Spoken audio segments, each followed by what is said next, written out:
à tous, bienvenue. Ce matin, on va parler de la fin des temps. Est-ce qu'à la fin des temps, le monde va être détruit? Est-ce que les hommes vont mourir? Qu'est-ce qui va se passer? Et en quoi ça me concerne en fait? Et apparemment, il y a un dragon qui va tout détruire sur son passage en brûlant tout. C'est vrai ça? Mais avant, pour bien comprendre, je te propose de faire un retour en arrière à partir de la Genèse et bien comprendre l'ensemble du tableau qui nous est dressé pour arriver à ce dernier livre de la Bible. Au commencement, Dieu créa le ciel et la terre. Dieu dit, faisons l'homme à notre image, à notre ressemblance. Dieu créa l'homme à son image, ainsi que la femme. Le serpent était le plus rusé de tous les animaux sauvages que l'Éternel avait fait. Il tenta l'homme et la femme. L'Éternel dit au serpent, puisque tu as fait cela, tu seras maudit parmi tout le bétail et tous les animaux sauvages. Je mettrai l'hostilité entre toi et la femme, entre ta descendance et sa descendance. Alors l'Éternel Dieu chassa l'homme et la femme du jardin d'Éden pour qu'ils cultivent la terre d'où ils avaient été tirés. Le mal régna ainsi sur le monde, et les hommes furent séparés de Dieu.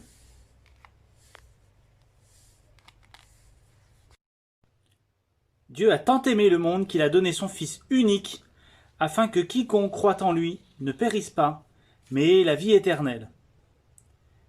Dieu n'a pas envoyé son Fils dans le monde pour juger le monde, mais pour que le monde soit sauvé par lui. Au moment où Jésus est parti monter assis à droite de Dieu le Père, un ange apparut. Ils lui dirent, « Homme de Galilée, pourquoi restez-vous à regarder le ciel? Ce Jésus qui a été enlevé du milieu de vous reviendra de la même manière que vous l'avez vu aller au ciel. » En ce qui concerne le retour de notre Seigneur Jésus-Christ, que personne de vous ne se trompe d'aucune manière. En effet, il faut d'abord qu'apparaisse l'homme de péché, le fils de la perdition, la bête, l'adversaire, qui s'élève contre tout ce qu'on appelle Dieu. Il ira jusqu'à s'asseoir dans le temple de Dieu en se proclamant lui-même Dieu. La venue de cet impie se fera par la puissance de Satan, avec toutes sortes de miracles, de signes et de prodiges mensongers, et avec toutes les séductions de l'injustice pour ceux qui périssent, parce qu'ils n'ont pas accueilli l'amour de la vérité pour être sauvés. Ces signes ont été révélés à Jean dans le livre de l'Apocalypse.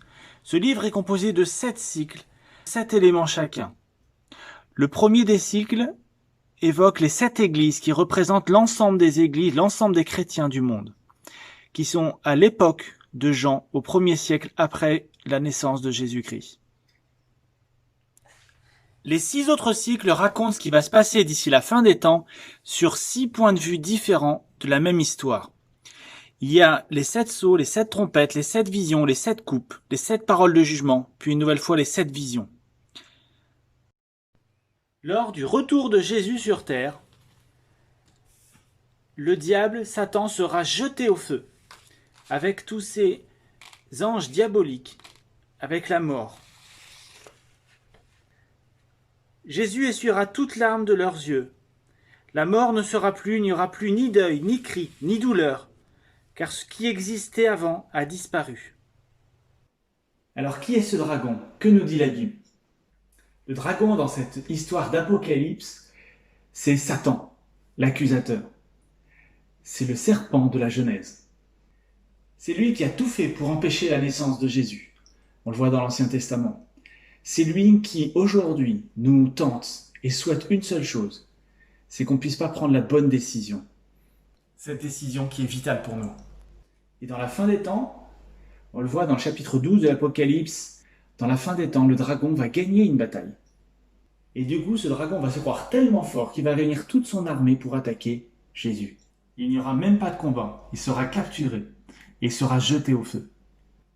Le dragon ne va pas tout brûler sur son passage. C'est lui qui va être brûlé à son passage.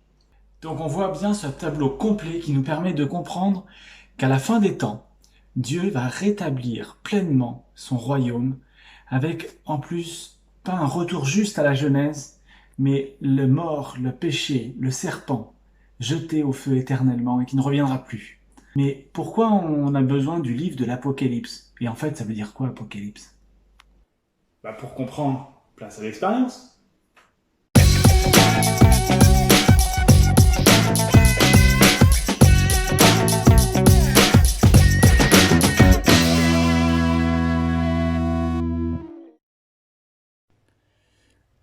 On va essayer de comprendre ce que veut dire Apocalypse. C'est le voile qui tombe en grec. Et on voit qu'aujourd'hui, de notre point de vue, on voit le diable, le serpent avec la bête, les hommes qui sont assaillis par des pensées.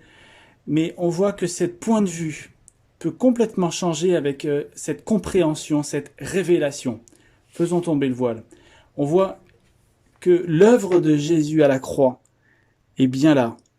On ne le voyait pas, mais cette œuvre permet de comprendre pleinement le tableau et de comprendre ce combat qu'il y a entre le mal et Jésus qui est là pour nous sauver. Bon, ok, j'ai compris. Mais qu'est-ce que j'en fais moi aujourd'hui de tout ça? En quoi ça me concerne? On le voit déjà dès aujourd'hui, tu regardes l'actualité, tu regardes autour de toi. Le mal agit déjà cruellement. Il sépare des enfants de leurs parents trop tôt. Il entraîne des morts, des guerres, des attentats.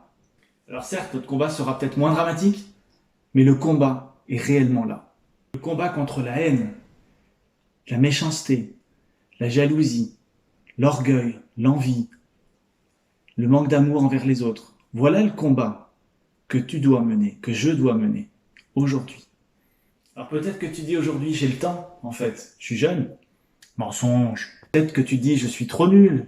Mensonge.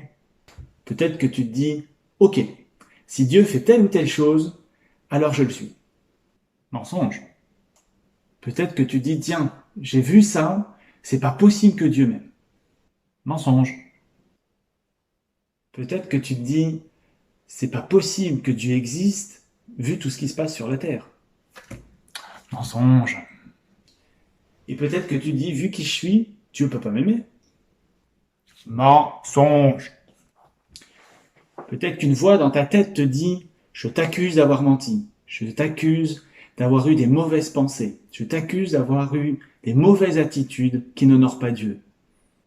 Je t'accuse d'avoir triché, d'avoir volé. Je t'accuse. » Mais la croix rend nulle toute accusation de Satan contre toi si tu prends Jésus comme avocat.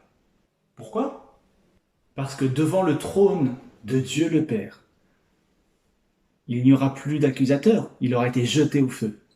Et il restera qui? Jésus, ton avocat, qui va intercéder pour toi auprès du Père. Waouh, mais comment ne pas aimer Jésus alors?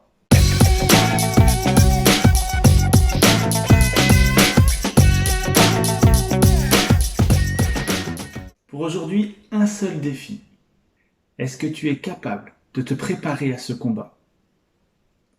De te former? Alors rappelle-toi sans cesse les paroles de Dieu, ses commandements. Forme-toi, écoute sa parole pour gagner le bon combat. Tu veux changer le monde à venir? Tu veux changer ton monde à venir? Alors combat le bon combat de la foi. Aime Dieu, aime ton prochain. Voilà pour cette semaine. Tu veux savoir ce qui se passe après le retour de Jésus? Je te propose d'écouter cette chanson qui nous donne une perspective minime de ce qui va se passer. Ça va être canon. Bonne semaine.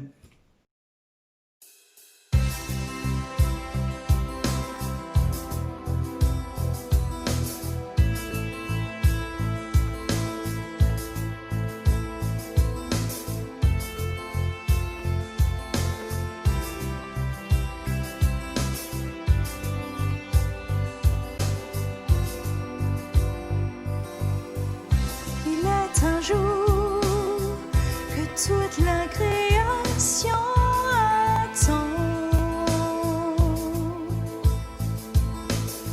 Jour de délivrance, de libération pour la terre.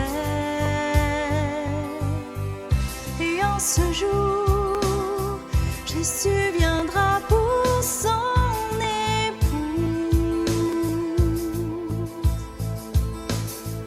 Quand nous le verrons, soudain nous serons transformés.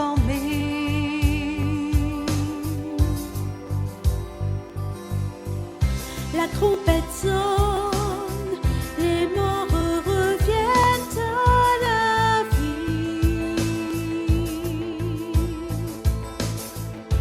Par son pouvoir, pour ne plus jamais